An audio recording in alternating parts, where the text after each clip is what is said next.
Hey everybody, I'm Sarah Clark from Fab Fertile, and we have Justine Altman here. She's our functional diagnostic nutrition practitioner. Hey, Justine. Hey, Sarah.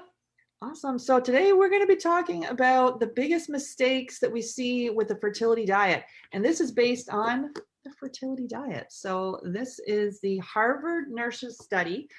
So it's over the course of 8 years. They studied over 18,000 nurses and came up with sort of a number of different suggestions for people to follow for the fertility diet. Today, we're going to talk about three of them. So three of the top ones we're going to discuss today. And the first one that is recommended in the fertility diet, and it's a Harvard nurses study, and this is by George Chavero and Walter Willett.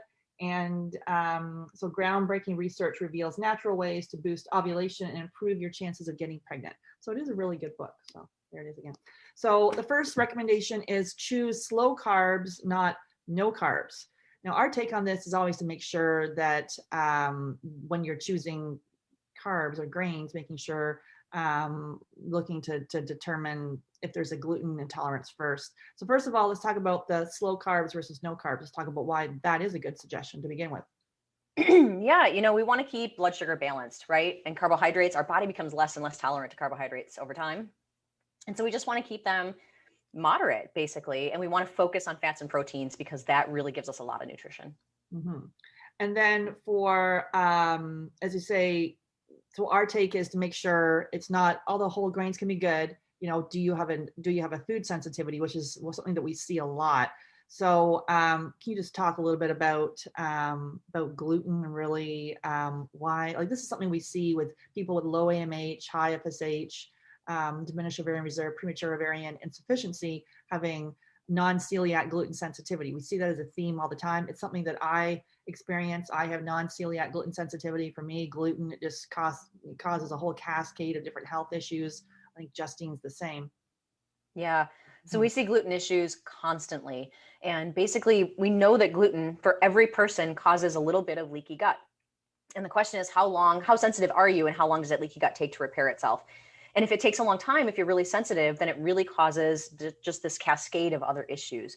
And so our best recommendation is to let's run a test. Let's see if we have gluten sensitivity. And if we do, let's take that out of the diet entirely.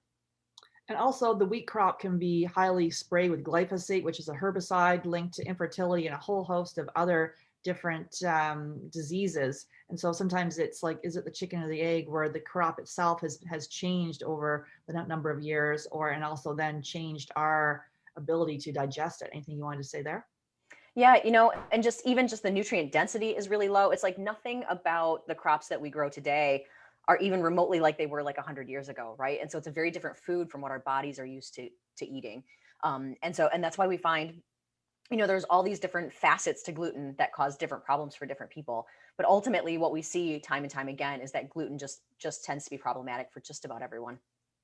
And so our recommendation is doing the elimination diet. So taking out the top allergens for 10 days and then systematically reintroducing them. Gluten is one of the top allergens. So next one we're going to go to is, so in the fertility diet, the nurses said that it's better to have whole fat milk, as skim milk appears to promote infertility. The prolactin actually in the skim milk there was causing infertility in the studies that they did. Our recommendation is to go dairy free and take out dairy to see if you have a intolerance, because it is one of the top allergens. And so what's your take on that, Justine? Yeah, we just tend to find dairy, just like gluten, is problematic for just about everyone. Even if we don't have an immune response to dairy, we tend to struggle to digest it all the way, right? And that's why people talk about lactose intolerance. Lactose is one of the things that we can be intolerant to, but also the proteins in dairy tend to be problematic.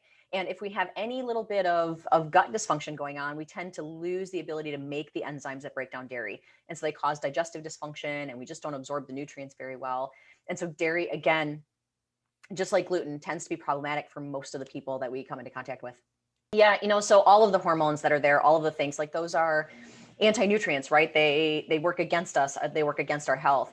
And even like the the prolactin that you said is elevated, right? Prolactin is what's elevated when we're nursing, right? That's what prevents us from returning to cycles. That's what prevents us from getting pregnant again. And so if the prolactin is elevated in our body, that absolutely can lead to infertility. And so we want to, as much as possible, avoid the yucky stuff that's in our milk these days. Mm-hmm. So again, recommending to do the elimination diet at this stage, taking out dairy and gluten. And there's top allergens as well, which are dairy, gluten, soy, corn, peanuts, and eggs. You take those out for 10 days and then systematically reintroduce them. You can go to the podcast, Get Pregnant Naturally, and I run you through a episode where I talk about exactly how to do the elimination diet. So how and why do the elimination diet, especially if you have endometriosis, fibroids, recurrent miscarriage, PMS, cramps, all of those kind of estrogen dominant symptoms. Taking dairy out can be really impactful. And the third recommendation is to say there's more recommendations in this book, but we're just talking about 3 today in this episode, is taking a multivitamin, so taking a prenatal. And so in the book, they're talking about doing like a folic acid. And so we recommend a methylfolate. Can you just talk about that? Yeah, we know that folic acid is not very absorbable by most people, right? Like 80 to 90% of people can't really absorb and utilize folic acid and turn it into folate. And so we always recommend a methylfolate version because it's sort of already broken down, already in the version that our bodies need to use it. And folic acid can actually cause challenges for people. And sometimes it can become sort of toxic, right? Because it's not the right form. Our body actually has to do the conversion.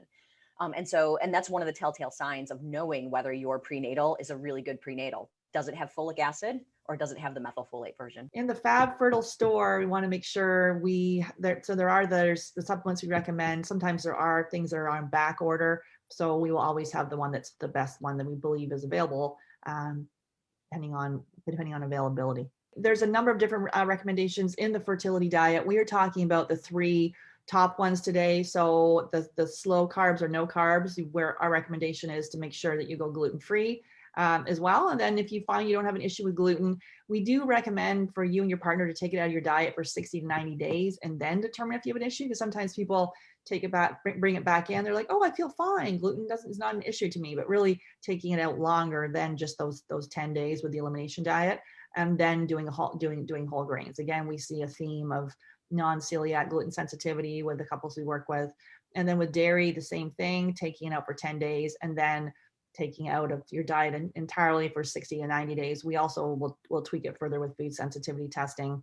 And then for the supplements, we have a number of different basic supplements we recommend, but always making sure that your prenatal is a methylated folate. Anything you want to say in summary there, Justine? Yeah, absolutely. So give it a try. And like when it comes to that gluten and that dairy, the longer you take it out, the more likely you are to have some kind of benefit from it because it takes time to heal from some of those things. Awesome. And take care, everybody. And if you need any additional support, you can go to the Fab Fertile Support Group, and that's on Facebook. And we'll, any questions you have on this, you can have them answered there.